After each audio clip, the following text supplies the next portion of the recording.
Hello everybody, this is GeneralJannis, and today in Death Guard Tactics I will be continuing the story about the Death Guard on Crusade, and this is part 3 involving the battle of the White Scars versus my Death Guard for 500 points. So let's get started. So the introduction is I've already made two parts of this crusade. So part 1 gives the crusade background, the house rules and the starting army lists, and in part 2, a rather lengthy part unfortunately, but it covered the first battles of the campaign where the Eldar have faced the White Scars, the Eldar have faced the Death Guard, and I was victorious. And then the final matchup at 500 points is the Death Guard, the White Scars versus the Death Guard. The White Scars will be looking to get the first victory of the campaign, and my Death Guard will be looking to continue the winning streak and to gain additional battle honors going forward.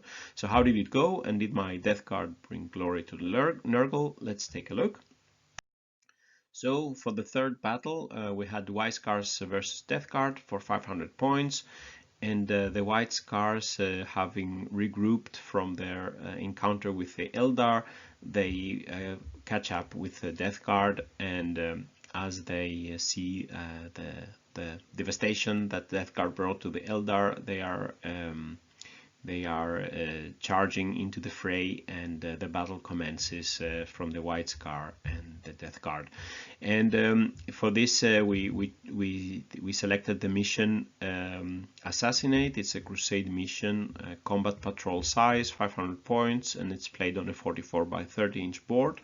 This is quite a special mission, so not so much like match play.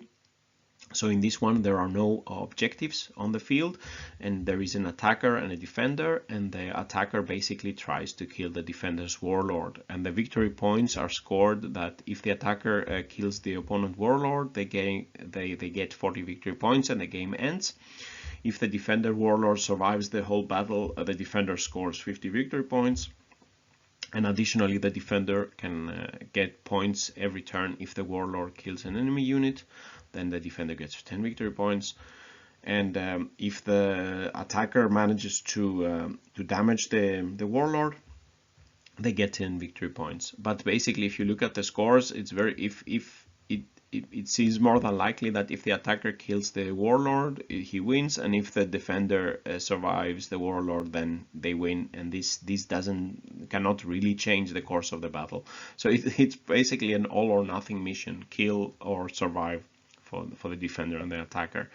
The victor bonus for this one is quite good, so you can take any unit in your army and give them a battle trade if they can still get battle honors. So it would give additional upgrades to one of the units. So a good victor bonus for this Crusade Mission 3, which is the last, let's say, one of the 3 that are in the core book for the 9th.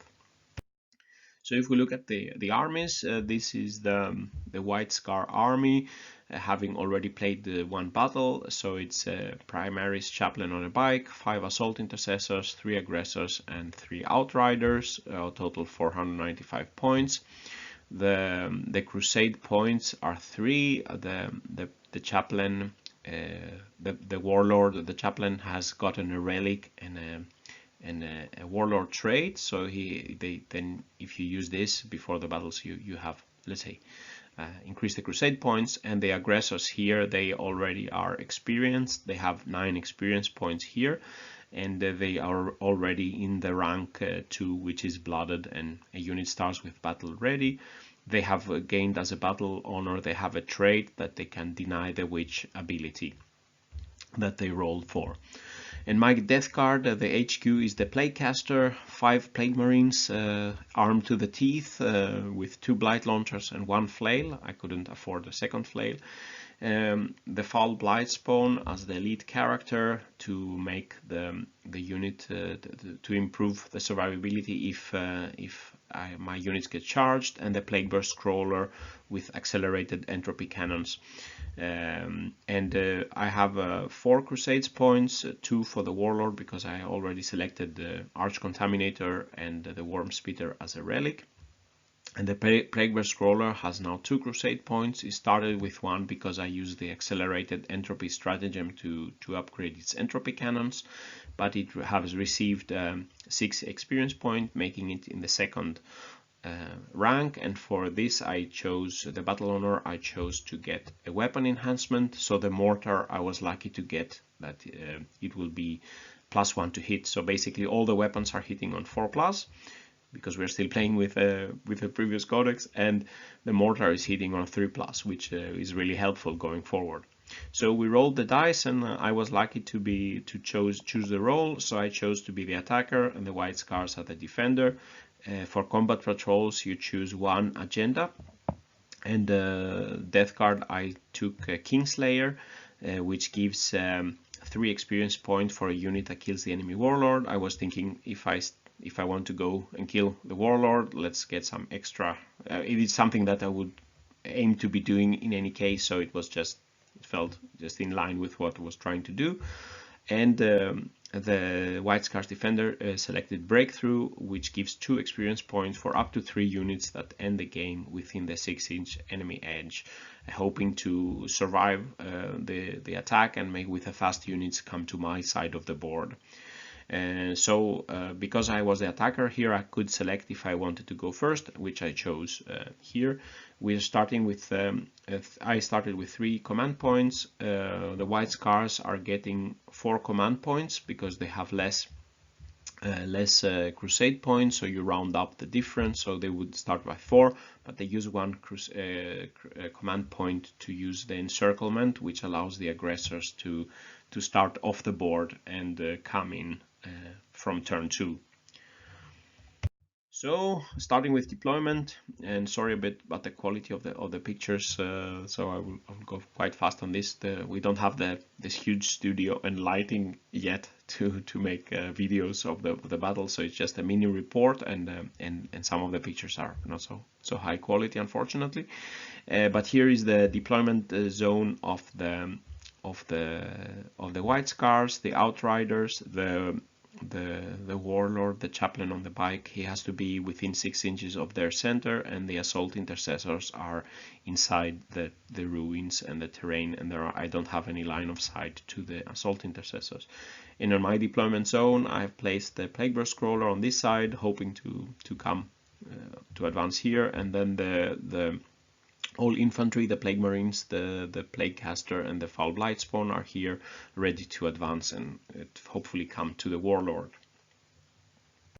So in the first turn, the death card, I moved the Plague Bear Scroller up the flank to be able to see the Outriders hiding behind these ruins here. And the Plague Marines and the characters, they advanced on the center ruin to come closer to the opponent warlord. In the shooting phase, I shot the mortar and the cannons of the Outriders. The Outriders used 2 command points for transhuman physiology, so that means that whatever I roll, I can only wound with a 4-5-6. And with help from the upgraded mortar, the Plague Bear Scroller managed to kill 2 Outriders with only the Sergeant remaining, and that was what could happen in the first turn. And now for the White Scars first turn, of course now it's a difficult scenario for the defender here because he can't be really aggressive with his warlord. It's quite difficult, so trying to avoid being targeted by enemy fire and the advancing blob of Death Guard infantry here. The chaplain Jaikos moves back behind the assault intercessors. Now the lookout sir cannot protect him. The lone outrider cannot protect him anymore from this. And the Outrider Sergeant advance moves back to try to keep out of sight in this ruin, and assault intercessors just wait in this position, and the White Scars is trying to defend his warlord and anticipating the aggressors that are able to come in as reinforcements in the next turn. So in the second turn, Death Guard, eager to get a kill, the Plague Bear Scroller moves forward to be able to trace a bit line of sight to the Outrider on the Sergeant. But the main infantry proceed and move out of the try to come to the ruins to be able to move on to the warlord. The Death Guard, we are not so fast, so it takes a while to move upfield. The Plague Caster manages to put Miasma of Pestilence on the Marines, because in anticipation that the aggressors can arrive from any battlefield edge within 6 inches of that, and they would be able to shoot, and with aggressors can put out a lot of shots. So with Miasma of Pestilence and being in cover, light cover, I hope to improve the survivability of my Plague Marines. So basically nothing else can shoot at this point. So the Plague Bear Scroller again shoots the mortar, and now I try to shoot the Assault Intercessors being hidden inside here, and then with the mortar is kill one only and wounded one Assault Intercessor, and all cannons went into the lone Outrider, but he still survives with 1 wound left. So in the second turn, the White Scars, now the White Scars see an opportunity that the Plague Bear Scroller is separated from the main Death Guard force. The White Scars Chaplain uses the Litany Canticle of Hate, and he urges the White Scars unit advancing forward towards the Plague Bear Scroller with the aim of charging and encircling it, hopefully for them to take it out. The aggressors arrive from the encirclement 9 inch from the Plague Bear Scroller on the battlefield left edge, and the Assault Intercessors, Chaplain, and the Outrider all move to take on the Plague Bear Scroller. In the shooting phase, the aggressors managed to shoot 26 shots on the crawler, but they failed to score any wound. They had 17 hits, but only wounding on 6+. They didn't manage to get any 6, and by request from the White Scars player, my friend here, I just wanted to show you that the terrible dice roll, 17 dice, a single 5, and nothing, no 6s at all. So it was a bit tough for the White Scars here. The White Scars played Fierce Rivalry stratagem, so the first unit charging can roll additional dice for the charge roll. The aggressors make the 9 inch charge with his advantage. Also, they are getting 2+ charge to their charge from the Chaplain's Canticle of Hate. Overwatch, I selected to fire Overwatch, but I failed to do any damage. And then with the aggressors in, the Chaplain and the Assault Intercessors manage also to charge in and completely surround the Plague Bear Scroller, unable to fall back in subsequent phase. So in the fight phase, the aggressors have high hopes, but they only manage to score 2 wounds, and the Chaplain makes 4 wounds. The Intercessors cannot do any wounds, didn't do any wounds on the Plague Bear Scroller. So the Plague Bear Scroller survives to fight back, taking only 6 wounds. It's not even degraded, and it manages actually to score 1 wound on the Chaplain, and this scores 10 victory points for Death Guard. So, third turn for the Death Guard, the Plague Bear Scroller has kept alive and is keep all the opponents locked in combat.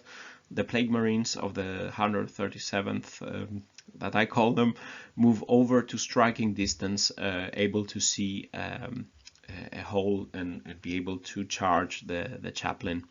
The Foul Blightspawn moves out of the ruin to hopefully take out the lone Outrider sergeant out in the open, and the Plague Caster also moves to be able to charge in. He casts Smite and kills one of the Intercessors, the wounded Intercessor, and succeed in giving, very important, the Plague Marines the Blades of Putrefaction. Unable to move, the Plague Bear Scroller shoots all the cannons into the Chaplain in point blank, but the Chaplain's 4+ invul saves all shots. I didn't use the Foul Gash stratagem, but so my Foul Blightspawn only got to shoot 2 shots on the Outrider, and I failed with 1 to wound 1. So I had I was hitting on I got a double 1 rolled. So a bit unlucky there, and the sergeant saved the 1 shot with a 6 to survive. So the Outrider sergeant stands defiant as the Foul Blightspawn spews all the the plague things on his back. The plague caster manages to charge the intercessor but cannot do any impression on them. And finally, the plague marines make the charge on the enemy warlord. I use the trench fighter stratagem, giving one more attack. So basically, the 4 plague marines in the squad that have knives, plague knives, they can do 13 attacks. So they get 3 each.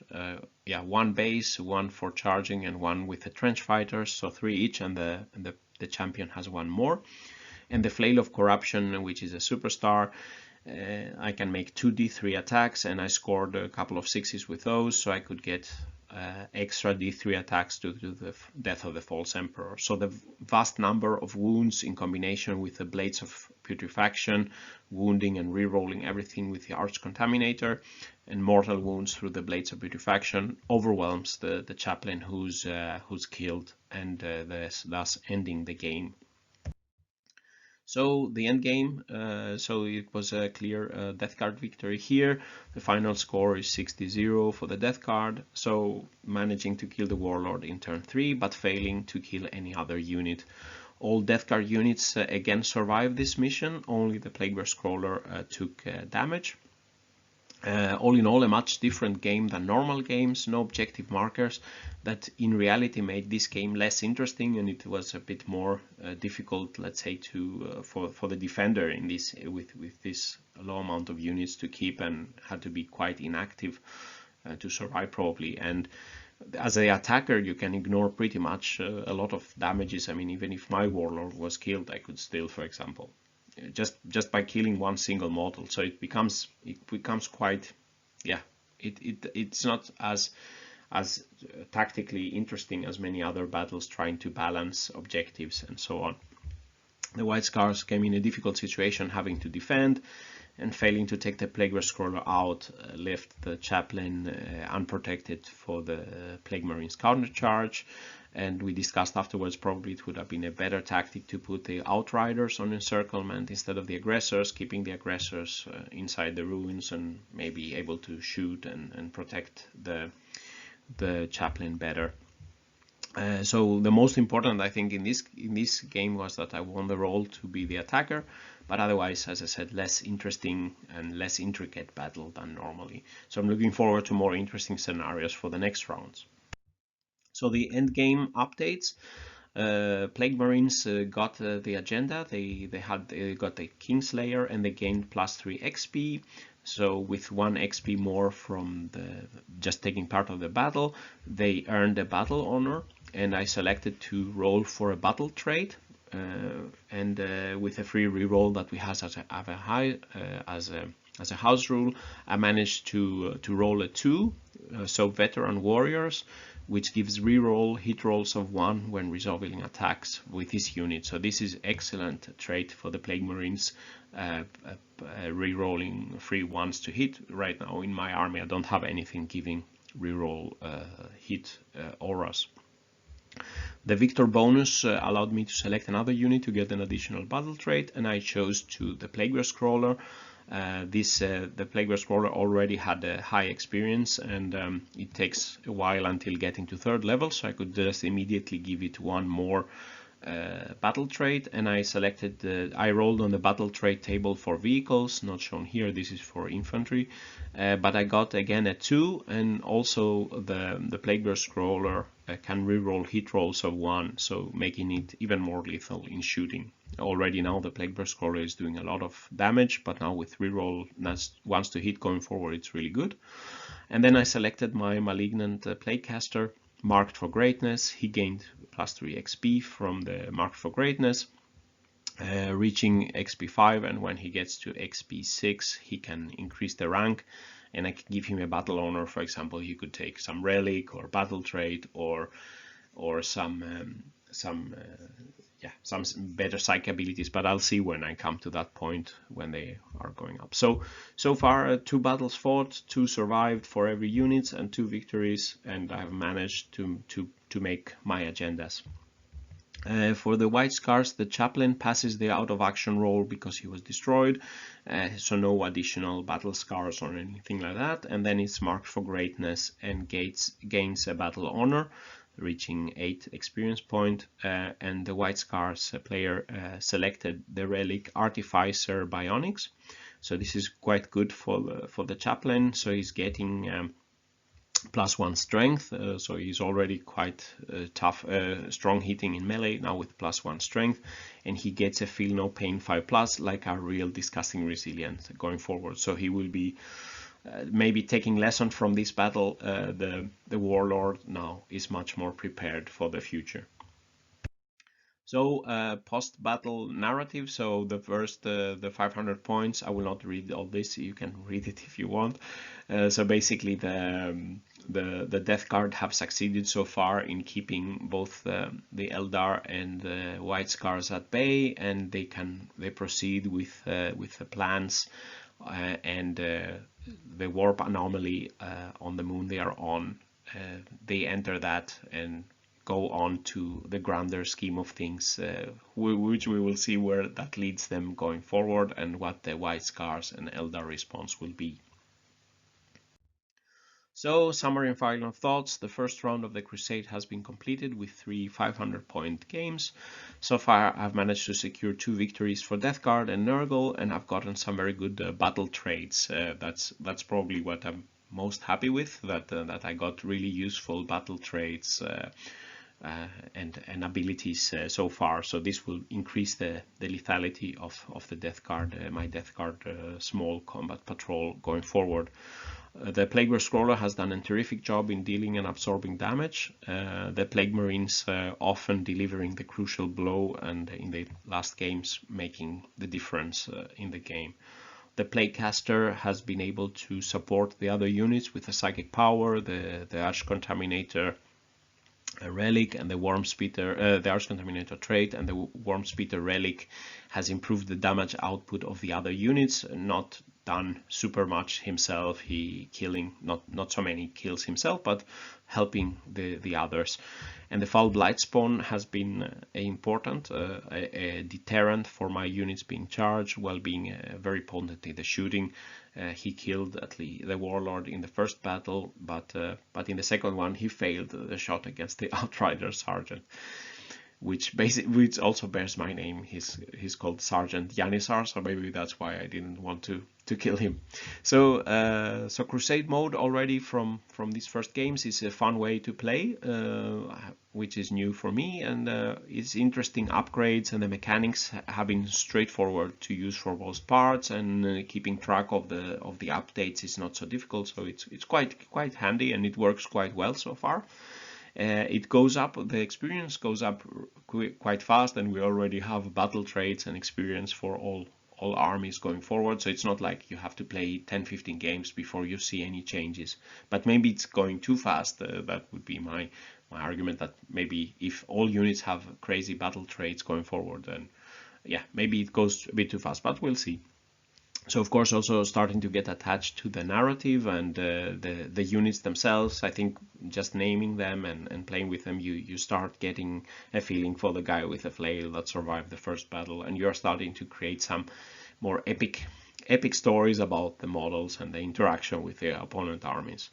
But there is a large variety of the quality of the missions, at least in combat patrol size, and we'll see what we go forward. I'm also looking forward to see what the Codex will bring for specific Crusade rules and traits and so on for the Death Guard, and also what the new rules and points will do to my Crusade roster. Right now I'm really doing a lot of damage with a 4+ hitting Plague Scroller. Going forward that will be 3+, and with the upgrade I have on the Mortar, it will be 2+ hitting with the Mortar and reroll once to hit, so it's really good. Yeah, good for me at least.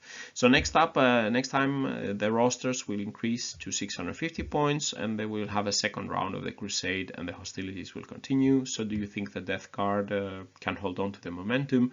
I already have ideas for how to increase my army to 650 points. What do you think I should bring? So stay tuned for more.